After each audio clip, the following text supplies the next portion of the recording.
नमस्कार दोस्तों, स्वागत है आप सभी का एसएसटी ऑलरेडी पाठशाला में। मैं हूं रामदुलार सर। आज मैं आप लोगों को पढ़ाऊंगा क्लास 6 सामाजिक विज्ञान का दूसरा अध्याय, जिसका नाम है पृथ्वी पर स्थानों की स्थिति। इस वीडियो में हम लोग पृथ्वी पर स्थानों की स्थिति को बहुत अच्छे तरीके से सीखने वाले हैं, तो आप लोग इस वीडियो को अंत तक जरूर देखिएगा। इस वीडियो में हम लोग डिस्कस करेंगे कि अक्षांश रेखा और दशांतर रेखाएं क्या है। अक्षांश और दशांतर रेखा को इतने अच्छे से समझाएंगे कि इसके बाद दूसरा वीडियो देखने का आपको जरूरत नहीं पड़ेगा। साथ में हम लोग सीखेंगे आज कि जो अक्षांश रेखाएं हैं, मौसम परिवर्तन जो होती है कैसे होती है। उसके साथ साथ हम लोग सीखेंगे कि समय परिवर्तन जो होती है, समय परिवर्तन किस तरीके से होती है। समय जैसे सपोज डैट जैसे इंग्लैंड है और भारत की बात करते हैं, ठीक है। तो इंग्लैंड में अगर 12 बजता है तो भारत में समय जो होता है वो 5:30 बजता है। ऐसा क्यों होता है, इन सभी तथ्यों को इस वीडियो में हम लोग डिस्कस करेंगे। तो आप इस वीडियो को अंत तक जरूर देखिएगा। अगर वीडियो पसंद आए तो वीडियो को लाइक और शेयर करना ना भूले। आप चाहते हैं कि इस तरीके की वीडियो आपके चैनल पर मिलता रहे, तो आप एसएसटी ऑलरेडी पाठशाला को सब्सक्राइब करना ना भूले। तो चलिए बिना देरी किए आज वीडियो करते हैं स्टार्ट। आइए बात करते हैं कि पृथ्वी पर स्थान की स्थिति क्या है। देखिए, पृथ्वी पर स्थान की स्थिति क्या है, इसका फर्स्ट अपन इसका इंट्रोडक्शन जानेंगे कि है क्या ये, इसमें क्या हमको पढ़ना क्या है। हम इस अध्याय में सीखते हैं कि पृथ्वी पर कोई भी स्थान कहाँ स्थित है, उसे कैसे खोजा जाता है और इसके लिए कौन कौन से साधन उपयोग में लाए जाते हैं। जैसे इट मीन्स हम इस अध्याय में क्या सीखेंगे, ये पृथ्वी हमारी है, ठीक है। तो पृथ्वी पर बहुत सारे स्थान है, तो वह स्थान कहाँ पे है। जैसे अब बिहार में रह रहे हैं तो बिहार में आप कौन से जिला में रहते हैं, ठीक है। सपोज हम मुजफ्फरपुर में रह रहे हैं या पटना रहे हैं या दरभंगा में रह रहे हैं, ठीक है। तो इसको हम कैसे देखते हैं, मैप पे। तो मैप के थ्रू देखते हैं, जिस मैप के थ्रू क्या चित्र बना होता है उसको थ्रू देखते हैं, उसका स्थान कैसे पता करते हैं। तो इन सभी चीज़ों के बारे में वीडियो हम लोग डिस्कस करेंगे। उसे कैसे खोजा जाता है, इसके लिए कौन कौन से साधन उपयोग में लाए जाते हैं। जैसे अक्षांश दशांतर रेखाएं हैं, अक्षांश का काम क्या है, दशांतर रेखा का काम क्या है। यह अध्याय हमें दिशा, समय और स्थानों की सटीक स्थिति के बारे में समझाता है, ठीक है। इस अध्याय में हम लोग जो है सीखेंगे कि अक्षांश रेखा क्या है, दशांतर रेखाएं क्या है, समय क्या है, जो दिशा है दिशा कितने प्रकार के होते हैं, कौन कौन सी दिशा होती है। इन सभी चीजों के बारे में डिस्कस करेंगे। तो आप लोग इस वीडियो को अंत तक जो देखिएगा। चलिए आगे बात करते हैं और समझते हैं कि दिशा दिशा क्या है, ठीक है। फर्स्ट हम बात करते हैं दिशा और स्थान की जानकारी कैसे पता चलती है। देखिए होता क्या है कि दिशा में हम किसी भी वस्तु या स्थान की स्थिति का पता लगाते हैं। दिशा से हम किसी भी वस्तु या स्थान का स्थिति का पता लगाते हैं। अब ये पता लगाते हैं कौन सा दिशा में है। सपोज दैट अगर पूछा जाए बताइए बिहार है, ठीक है। तो बिहार के उत्तर में क्या है, बिहार के उत्तर में क्या है, तो कहेंगे सर बिहार के उत्तर में नेपाल है। ये पूछ लिया गया कि बताइए बिहार के किस दिशा में झारखंड है, बिहार के किस दिशा में झारखंड है। तो आप लोग कैसे बताएंगे, मालूम दिशा की जानकारी है तो बता सकते हैं कि सर हाँ ऊपर है तो उत्तर और नीचे है तो दक्षिण, यानी जो हमारा झारखंड जो है वो बिहार के दक्षिण दिशा में अवस्थित है, ठीक है। तो क्या होगा, पहले बात करते हैं दिशा जो है, दिशा कितने होते हैं। तो मुख्य दिशा है 4 होती है, जिसमें पहला उत्तर, दूसरा दक्षिण, तीसरा पूर्व और चौथा पश्चिम है। ये कुल 4 दिशाएं हैं। उत्तर को इंग्लिश में नॉर्थ कहते हैं, दक्षिण को इंग्लिश में साउथ कहते हैं, पूर्व को इंग्लिश में ईस्ट कहते हैं और पश्चिम इंग्लिश में वेस्ट कहते हैं। जैसे देखिए एक मैंने लाइन खींचा, ठीक है, ऐसे एक मैंने एक लाइन बनाया, इसके ऊपर में जो लाइन है इसे बोलते हैं उत्तर, उत्तर मतलब नॉर्थ। ये क्या है हमारा साउथ मतलब दक्षिण, ठीक है। और ये क्या है ईस्ट है, ईस्ट मतलब पूरब है, क्लियर। और इस तरफ से हमारी दिशा है क्या है, इसे बोलते हैं पश्चिम यानी वेस्ट, ठीक है। ये कुल 4 दिशाएं हो गई, कुल 4 दिशाएं हो गए। अब देखिए इसमें 4 दिशाएं और जुड़ा हुआ है। अगर इसको मैं इस तरीके लाइन खींच दूं, एक लाइन ऐसे कर दूं, एक लाइन ऐसे खींच दूं, ठीक है। तो 4 पहले से था और 4 इसमें ऐड हो जाएगा। ये जो देख रहे हैं क्या हमारा उत्तर है और ये पूरब है। उत्तर और पूरब, उत्तर और पूरब मिलने से बन गया हमारा उत्तर पूरब। क्या बन गया, उत्तर पूरब, ठीक है। उत्तर मतलब नॉर्थ और ये हो गया ईस्ट, ठीक है। और ये दिशा जो देख रहे हैं आप यहाँ पे, ये क्या बनेगा हमारा, इससे देखिए ऊपर है और ये क्या है पश्चिम है, तो उत्तर और पश्चिम बनेगा। ये उत्तर और पश्चिम, नहीं बोलेंगे नॉर्थ और वेस्ट, नॉर्थ और वेस्ट, उत्तर और पश्चिम। और इस दिशा क्या बोलेंगे इस कोना को, तो इस कोना को बोलते हैं, यहाँ देखिए क्या पश्चिम है और ये दक्षिण है। दक्षिण और पश्चिम, पहले क्या बोलेंगे दक्षिण बोलेंगे उसका पश्चिम बोलेंगे, यानी दक्षिण और पश्चिम। इट मीन्स कहने का मतलब क्या है कि हमारा जो है साउथ और वेस्ट हो गया, और यह साउथ और ईस्ट, साउथ और ईस्ट। इस तरीके से टोटल जो दिशाएं हो जाती है, मुख्य 4 दिशा होती है। लेकिन टोटल बात किया जाएगा टोटल कितनी दिशा होती है, तो टोटल 8 दिशा होती है। पहला उत्तर, दूसरा दक्षिण, तीसरा पूरब और चौथा पश्चिम। और पांचवा बात करें तो पांचवा हो गया उत्तर और पूरब, छठा उत्तर और पश्चिम, और सातवां दक्षिण और पश्चिम, और आठवां हो गया, ये हो गया हमारा दक्षिण और पूर्व, ठीक है। चलिए आई होप कि आपको समझ में आया होगा। ये दिशा के बारे में कुछ भी दिक्कत होगा तो आप कमेंट में पूछेंगे कि सर हाँ अभी मुझे समझ में नहीं आया, दिक्कत होगा डायरेक्ट कमेंट कीजिए। चलो आगे बढ़ते हैं। देखिए अभी जो हमने डिस्कस किया था अभी कि इन 4 दिशाओं के बीच में कुछ दिशाएं होती है, ठीक है। जो भी 4 दिशाएं थी उन 4 दिशाओं के बीच में एक दिशा है, जैसे उत्तर पूर्व। बात किए थे ना अभी कि ये हमारा दिशा है और इसके उत्तर पूर्व कहाँ होता है, उत्तर पूर्व यहाँ होता है, ठीक है। और उत्तर पश्चिम कहाँ होता है, उत्तर पश्चिम, ये दिशा बोलते हैं उत्तर पश्चिम। और दक्षिण पूर्व, दक्षिण पूर्व, दक्षिण पूर्व किधर होता है, दक्षिण पूर्व ये हमारा दक्षिण पूर्व है, और ये है दक्षिण और पश्चिम, ठीक है। तो इस तरीके की हमारी दिशा हो गए, एक दिशा, 2 3 4 5 6 7 और 8, टोटल दिशा कितना हो गए, 8 दिशा होते हैं, ठीक है। आप बात करते हैं सूरज जो है, सूरज किस दिशा में निकलता है, आप बताइए। सूरज जो है किस दिशा में निकलता है, ठीक है। तो सूरज जो है किस दिशा में, तो पूर्व दिशा में निकलती है, सूरज इस दिशा में निकलता है, ठीक है। यानी सूरज जो है पूर्व दिशा में निकलती है, क्लियर है।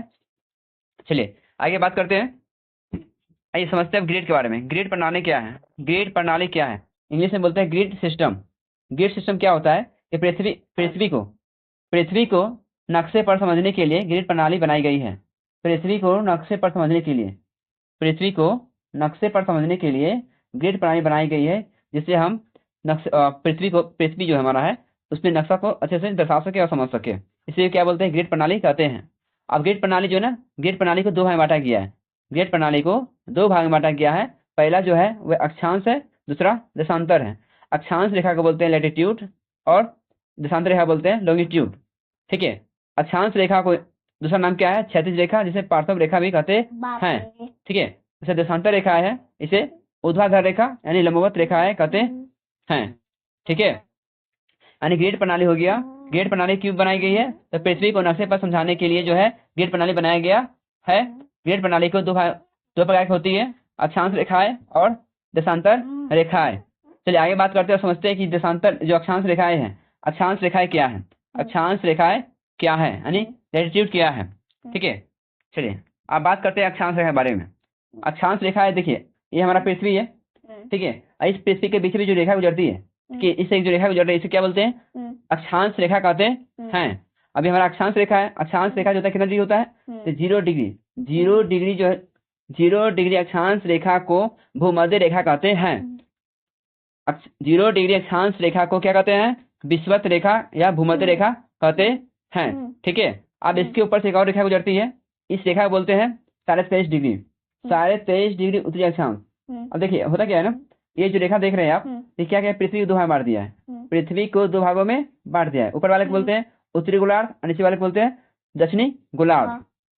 अब उत्तरी गोलार्ध है तो ऊपर क्या हो गया, ये जो रेखा गई है तो उत्तरी अक्षांश होगा, इसलिए बोलते हैं 23.5 डिग्री उत्तरी अक्षांश को क्या बोलते हैं, कर्क रेखा कहते हैं। 23.5 डिग्री उत्तरी अक्षांश क्या बोलते हैं, कर्क रेखा, ठीक है। अब बात करते देखिए, अब इसके नीचे आएंगे ना, तो इसके नीचे से एक और रेखा गई है, इसके नीचे से एक रेखा गई है, जिसे क्या कहा जाता है, इसे कहा जाता है मकर रेखा। क्या कहते हैं इसे, मकर रेखा कहते हैं। अब मकर रेखा जो है कितना डिग्री है, तो ये भी हमारा 23.5 डिग्री है, 23.5 डिग्री, 23.5 डिग्री, 23.5 डिग्री दक्षिणी अक्षांश है ये, 23.5 डिग्री दक्षिणी अक्षांश, 23.5 डिग्री दक्षिणी अक्षांश को बोलते हैं मकर रेखा, और 0 डिग्री अक्षांश को बोलते हैं विषुवत रेखा, और 23.5 डिग्री उत्तरी अक्षांश को बोलते हैं कर्क रेखा, ठीक है। अब देखिए इसके ऊपर से एक और रेखा गुजरती है, ठीक है, 66.5 डिग्री, 66.5 डिग्री, 66.5 डिग्री उत्तरी अक्षांश, 66.5 डिग्री उत्तरी अक्षांश को कहते हैं, ठीक बच्चों। तो 66.5 डिग्री, 66.5 डिग्री उत्तरी अक्षांश कहते हैं आर्कटिक रेखा। क्या कहते हैं बच्चों, 66.5 डिग्री उत्तरी अक्षांश को क्या कहते हैं, तो आर्कटिक रेखा, आर्कटिक, ठीक है, याद रखना। 66.5 डिग्री उत्तरी अक्षांश को कहते हैं आर्कटिक रेखा, और 66.5 डिग्री दक्षिणी अक्षांश को कहते हैं 66, ये जो रेखा गुजरी ये है हमारा 66.5 डिग्री दक्षिणी अक्षांश रेखा, 66.5 डिग्री दक्षिणी अक्षांश रेखा, 66.5 डिग्री दक्षिणी अक्षांश कहते हैं अंटार्कटिक रेखा, अंटार्कटिक रेखा, 66.5 डिग्री दक्षिणी अक्षांश क्या कहते हैं बच्चों, तो अंटार्कटिक रेखा कहते हैं। आई होप कि आपको वीडियो पसंद आ रहा होगा। वीडियो पसंद आ रहा हो तो वीडियो को लाइक शेयर करना ना भूले। आप चाहते हैं कि इस वीडियो को चैनल मिलता रहे तो आप एसएसटी अभिजीत पाठशाला को सब्सक्राइब करना ना भूले, ठीक है। अब देखिए इसमें एक बात करते हैं, 2 अक्षांश के बीच की जो दूरी होती है, 2 अक्षांश के बीच की जो दूरी होती है वह 111 किलोमीटर होती है, 111 किलोमीटर। 2 अक्षांशों के बीच की दूरी कितना होता है बच्चों, 111 किलोमीटर होती है। देखिए इसमें हमने क्या क्या डिस्कस किया, ये बीचों बीच एक रेखा जाती है जो पृथ्वी को 2 भाग में बांटती है, एक रेखा जाती है जो पृथ्वी को 2 भाग में बांटती है, जिससे बोलते 0 डिग्री। जीरो डिग्री रेखा जाती है जो पृथ्वी को दो भाग बांटती है, इसे बोलते हैं विषुवत रेखा। इसे क्या बोला जाता है? विषुवत रेखा। इसके ऊपर से एक रेखा जाती है, इसे बोलते हैं 23.5 डिग्री उत्तरी अक्षांश। 23.5 डिग्री उत्तरी अक्षांश उसे बोलते हैं कर्क रेखा। और उसके नीचे से एक रेखा गुजरती है, उसे बोलते हैं मकर रेखा। ये भी 23.5 डिग्री होती है, 23.5 डिग्री दक्षिणी अक्षांश होती है।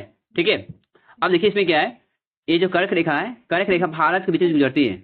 कर्क रेखा भारत के बीच में गुजरती है और ये भारत को दो भाग में बांटती है। वह कौन सी रेखा है? वह कौन सी रेखा है जो भारत को दो भाग में बांटती है? नॉर्थ इंडिया और साउथ इंडिया। नॉर्थ इंडिया और साउथ इंडिया बांटती है, वह कर्क रेखा, जिसे इंग्लिश में बोलते हैं Tropic of Cancer. Tropic of Cancer English में बोला जाता है किसे? कर्क रेखा को। ये जो मकर रेखा देख रहे हैं, इस मकर रेखा को इंग्लिश में बोलते हैं Tropic of Capricorn. Tropic of Capricorn किसे कहते हैं? मकर रेखा को ट्रॉपिक ऑफ कैप्रिकॉर्न कहते हैं। 23.5 डिग्री दक्षिणी अक्षांश को मकर रेखा कहते हैं और 23.5 डिग्री उत्तरी अक्षांश को कर्क रेखा कहते हैं। और 66.5 डिग्री उत्तरी अक्षांश को आर्कटिक रेखा और 66.5 डिग्री दक्षिणी अक्षांश को आर्कटिक रेखा कहते हैं। ठीक है, क्लियर है? आई होप कि आपको समझ में आ रहा होगा। चलिए आगे बढ़ते हैं, समझते हैं। आइए आप देखिए, यहाँ बात करते हैं। जस्ट मैंने डिस्कस किया था कि जो भूमध्य रेखा है, यानी 23.5, अभी जस्ट मैंने बात किया था आपको, जीरो डिग्री अक्षांश है। 0 डिग्री अक्षांश को क्या कहते हैं? भूमध्य रेखा कहते हैं। और भूमध्य रेखा और दो अक्षांशों के बीच की दूरी कितना? दो अक्षांश के बीच की दूरी कितना होता है? 111 किलोमीटर होती है। 111 किलोमीटर होती है। ठीक है, और इसकी मैं बताना भूल गया आपको। अब ये जैसे हमारा अर्थ है और इस अर्थ के बीच बीच एक रेखा गुजरती है, जिसे 0 डिग्री अक्षांश कहते हैं। ठीक है, अब इसके उत्तर में जो है ना, इसके उत्तर में कुल 90 अक्षांश होती है। कितने अक्षांश होती है? 90 अक्षांश होती है। और इसके दक्षिण में भी 90 अक्षांश होती है। ठीक है, 90 और 90 कितना हो गया? 180 अक्षांश हो गया। 180 हो गया और एक हमारा 0 डिग्री अक्षांश है, यानी 180 और कितना हो गया? 181। 100। ठीक है, तो ये हो गया उत्तर में हो गया कितना? 90 डिग्री, 90 अक्षांश हो गया और दक्षिण में भी 90 अक्षांश हो गया, यानी 90 हो गया 180 और 80 और 1 हो गया 81। यानी अक्षांशों की संख्या कितनी होती है?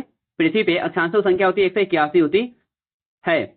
90 हो गया उत्तर में और 90 हो गया दक्षिण में, 1 हो गया भूमध्य रेखा। तीनों को मिला देंगे तो हो गया 180 अक्षांश रेखा। आइए अब बात करते हैं प्रमुख अक्षांश रेखा के बारे में, जो हमने पहले डिस्कस कर लिया था ऊपर में। आइए समझिए इस बात को। देखिए इसमें क्या है कि भूमध्य रेखा किसे बोलते हैं? 0 डिग्री अक्षांश को। 0 डिग्री अक्षांश को कहा जाता है भूमध्य रेखा। 23.5 डिग्री उत्तरी अक्षांश को कहते हैं कर्क रेखा। 23.5 डिग्री दक्षिणी अक्षांश को कहा जाता है मकर रेखा। और 66.5 डिग्री उत्तरी अक्षांश को बोलते हैं आर्कटिक रेखा। और 66.5 डिग्री दक्षिणी अक्षांश को क्या कहते हैं? जिसे कहते हैं अंटार्कटिक रेखा। क्लियर है? और जो ध्रुव है हमारा, ठीक है, 90 डिग्री अक्षांश इसे ध्रुव बोलते हैं, उत्तरी ध्रुव बोलते हैं। और 90 डिग्री दक्षिणी अक्षांश है, इसे बोलते हैं दक्षिणी ध्रुव। ठीक है दोस्तों, चलिए आगे बात करते हैं। आइए आप समझते हैं देशांतर के बारे में। देशांतर रेखा को क्या बोलते हैं इंग्लिश में? इसे इंग्लिश बोलते हैं लॉन्गिट्यूड। देशांतर रेखा को इंग्लिश में लॉन्गिट्यूड कहते हैं। और ये रेखाएं उत्तर ध्रुव से दक्षिण ध्रुव तक खींची गई है। अब ये रेखाएं कैसी होती है? चलिए पहले इसमें डिस्कस कर लेते हैं। देखिए जो इस रेखाएं हैं, ये हमारा पृथ्वी है, ठीक है, और इस पृथ्वी क्या है? इस तरह रेखाएं खींची हुई है, इस तरीके से। इस तरीके की जो रेखाएं हैं इसे बोलते हैं देशांतर रेखाएं। इस तरीके की जो रेखाएं हैं इसे क्या बोलते हैं? देशांतर रेखाएं। तो इस तरीके जो पृथ्वी पर कुल देशांतर रेखाएं खींची गई है वह 360 देशांतर रेखाएं खींची गई है। ठीक है, और दो अक्षांशों के बीच की दूरी, दो देशांतरों के बीच की दूरी है, 2 देशांतरों के बीच की दूरी है वो है आपका 111.3 किलोमीटर। 111.3 किलोमीटर है। 2 अक्षांशों के बीच की दूरी कितना है? 111.3 किलोमीटर है। ठीक है, चलिए आगे बात करते हैं। आइए समझते हैं। ये जो हमारा देशांतर रेखा है, जो देशांतर रेखा यहाँ से निकल गुजरती है, ठीक है, तो ये जो देशांतर रेखा है यहाँ पे 0 डिग्री है। ठीक है, 0 डिग्री देशांतर रेखा से ही जो है टाइम को डिसाइड किया जाता है। यानी 0 डिग्री देशांतर रेखाएं जो है वह ग्रीनविच लंदन से गुजरती है। 0 डिग्री देशांतर रेखाएं ग्रीनविच, जिसे 0 डिग्री देशांतर रेखा को ग्रीनविच रेखा कहते हैं। और ये ग्रीनविच रेखा है वो लंदन से गुजरती है और इस ग्रीनविच रेखा से ही वो टाइम डिसाइड किया जाता है। सपोज दैट जैसे इंडिया में अगर 5 बज रहा है या इंडिया में 5:30 बज रहा है अभी, ठीक है, तो जो लंदन है, लंदन कितना बज रहा होगा? तो 12 बज रहा होगा। क्यों? क्योंकि भारत जो है वो लंदन से 5.5 घंटा टाइम जो क्या है आगे है। लंदन से इंडिया का टाइम जोन जो है 5.5 घंटा आगे है, जिसके कारण अगर लंदन में 12 बज रहा होगा दिन का, ठीक है, तो उस वक्त इंडिया में 5:30 बज रहा होगा शाम का इंडिया में। क्लियर है? चलिए आगे बात करते हैं और समझते हैं कि कुल देशांतर रेखा संख्या, कुल देशांतर रेखाओं की जो संख्या है वह 360 है। देशांतर रेखाओं की संख्या कुल कितना हो गया 360। पूर्व में हो गया 180 देशांतर रेखा और पश्चिम में हो गया 180 देशांतर रेखा, यानी 180 और 180 हो गया हमारा 180 प्लस 180। अगर ये दोनों को मिला देंगे तो ये हो जाता है हमारा 360। 360 देशांतर रेखाएं हैं पृथ्वी पे। और ये जो भी रेखाएं हैं, अक्षांश रेखा हो गया या देशांतर रेखा हो गया, ये सभी रेखाएं कैसी रेखाएं हैं तो काल्पनिक रेखाएं हैं। ठीक है, काल्पनिक रेखाएं हैं। ठीक है दोस्तों, चलिए आइए अब बात करते हैं समय का निर्धारण कैसे किया जाता है। तो पृथ्वी पर समय की गणना देशांतर रेखाओं के आधार पर किया जाता है। यानी 1 डिग्री देशांतर रेखा, 1 डिग्री देशांतर रेखा बराबर होता है 1 घंटा। 15 डिग्री देशांतर रेखा बराबर होता है 1 घंटा। 15 डिग्री देशांतर रेखा बराबर 1 घंटा का अंतर होता है। और भारत का जो मानक समय रेखा है, भारत का मानक समय जो रेखा है वो है हमारा 82.5 डिग्री पूर्वी देशांतर। भारत का जो मानक समय रेखा है वह है 82.5 डिग्री पूर्वी देशांतर। ये 82.5 डिग्री पूर्वी देशांतर भारत के 4 राज्य से होकर गुजरती है। भारत के कुल 4 राज्य से होकर गुजरती है, जिसमें पहला है यूपी यानी उत्तर प्रदेश, दूसरा है एमपी यानी मध्य प्रदेश, तीसरा है ओडिशा और चौथा है आंध्र प्रदेश यानी एपी, आंध्र प्रदेश। ठीक है, आंध्र प्रदेश। ठीक है, ये 4 राज्य से होकर गुजरती है मानक मध्याह्न रेखा या मानक समय रेखा। मानक समय रेखा भारत कितना है 82.5 डिग्री। ऐसी 82.5 डिग्री से जो है टाइम डिसाइड किया जाता है पूरा इंडिया में। अगर बिहार में अगर 5 बज रहा है शाम का तो गुजरात में भी शाम का 5 बजेगा। ठीक है, तो ये क्यों डिसाइड करता है 82.5 डिग्री देशांतर रेखा, पूर्वी देशांतर रेखा डिसाइड करती है। और याद रखिएगा कि हर एक 15 डिग्री पे 15 डिग्री देशांतर रेखा में 1 घंटा का अंतर होता है। 15 डिग्री देशांतर बराबर 1 घंटा होता है। और बात करें कि 1 डिग्री बराबर कितना मिनट होता है तो 4 मिनट होता है। 1 डिग्री बराबर 4 मिनट होता है। 1 डिग्री बराबर 4 मिनट और 15 डिग्री बराबर 1 घंटा होता है। ठीक है, और देशांतर रेखा कितने हैं 360 देशांतर रेखाएं होती है। पृथ्वी पर कितने देशांतर रेखा है 360। और 2 देशांतर रेखाओं के बीच दूरी कितना हो गया तो 111.3 किलोमीटर है। चलिए आइए बात करते हैं कि स्थान की स्थिति बताना। स्थान की स्थिति को बताना कैसे बताते हैं। तो किसी स्थान की सही स्थिति बताने के लिए अक्षांश और देशांतर दोनों की जानकारी आवश्यक होती है। किसी स्थान की सही स्थिति बताने के लिए हमें अक्षांश और देशांतर दोनों की जानकारी होना चाहिए। ठीक है, जैसे देखिए दिल्ली है, अब जो दिल्ली का जो लगभग अक्षांश रेखा है वो है 28 डिग्री। अक्षांश रेखा हो गया इसका 28 डिग्री और देशांतर रेखा है 77 डिग्री। देशांतर रेखा हो गया 77 डिग्री और क्या पूर्वी देशांतर है। ठीक है, तो पूर्वी देशांतर 77 डिग्री और उत्तरी अक्षांश 28 डिग्री है किसका दिल्ली का। ठीक है, चलिए आगे बात करते हैं। तो दोस्तों ये रहा आज हमारा बिहार बोर्ड से न्यू सिलेबस जारी किया है, उसके अकॉर्डिंग हमने इस वीडियो कवर किया है। इस पहले क्या था ना, बिहार बोर्ड का पहले सिलेबस जो था क्लास 6, 7, 8 का, उसमें क्या था अलग अलग बुक पुस्तकें आती थी। भूगोल का अलग हो गया यानी हमारी दुनिया आती थी। ठीक है, हमारी दुनिया आती थी, वर्तमान, राजनीति शास्त्र सब अलग अलग थी, लेकिन अब क्या कर दिया गया है सबको इंक्लूड कर दिया गया है और एक ही जगह मर्ज कर दिया गया है। ठीक है, उन्हें एनसीईआरटी जो बुक है ना उसके अकॉर्डिंग इसको बनाया गया है, यानी एनसीईआरटी नहीं बोलते इसको एससीईआरटी कहते हैं। ठीक है, इसमें पहला जो हमारा चैप्टर है वो है हमारा पृथ्वी पर स्थानों की स्थिति। पृथ्वी पर स्थानों की स्थिति इस चैप्टर में हमने इस पर डिस्कस किया। ठीक है, जो नेक्स्ट वीडियो आएगा इस पे वो आएगा हमारा, जो नेक्स्ट वीडियो होगा इसे लेटर सब्जेक्टिव क्वेश्चन पर रहेगा, subjective question. Then after again video आएगा, उसके बाद आएगा आपका ऑब्जेक्टिव क्वेश्चन। ठीक है, तो आप लोग वीडियो को अंत जरूर देखिएगा। आइए हमने इस वीडियो में क्या क्या डिस्कस किया पहले समझ लेते हैं। तो इस अध्याय में हमने सीखा कि किसी भी स्थान की स्थिति जानने के लिए अक्षांश और देशांतर रेखाएं कैसे मदद करती है। इस अध्याय में हमने सीखा कि किसी भी स्थान को स्थिति जानने के लिए अक्षांश और देशांतर रेखाएं कैसे मदद करती है।